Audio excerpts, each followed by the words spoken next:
All right, lady. Now, you made me go back and read this book, so let's hold it up so we can show the folks The Alchemist right here.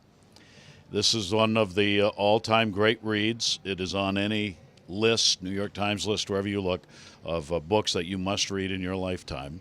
And for many, it's about the story of life, is the way it's been reviewed over the years. You like it. Tell me about this book.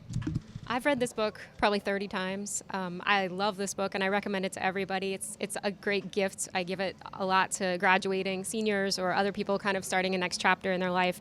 I find it to be so inspiring. I think it's a lot about finding what you're supposed to do and how to go do it and how to face the obstacles that come along the way as you search for that thing that you're supposed to do and follow your dreams. It's really powerful stuff. Why do you go back and reread?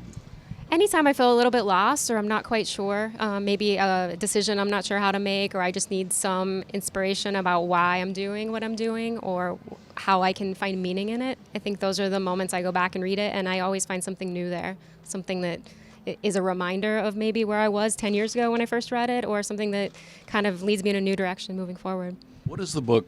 Tell me one thing even that it tells you when you go back and reread.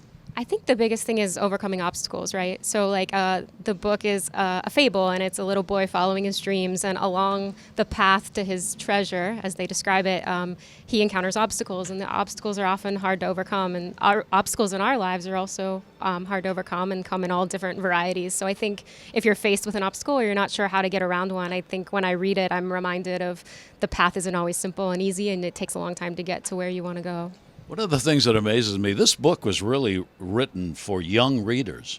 I mean, when it was first written, the book was viewed to be one for, I don't know, maybe early teens or something like that. It was written as a youth book. It has become anything but that, though. But I think it's so great that it's a youth book because you can pick this book up if you're, I don't know, 11, 12, 13 years old, and it still reads, yes? Yeah, I think so. I think that's a good way to look at it. I think I've actually recommended a lot of people in baseball. I think if you're in a field where it's your dreams are going to be in the minority and it's going to be hard to achieve your dream, a big dream, any kind of industry that has that, it can be a really powerful book for younger kids and for teenagers and young adults just trying to figure out, is this sacrifice worth this long-term plan that I have?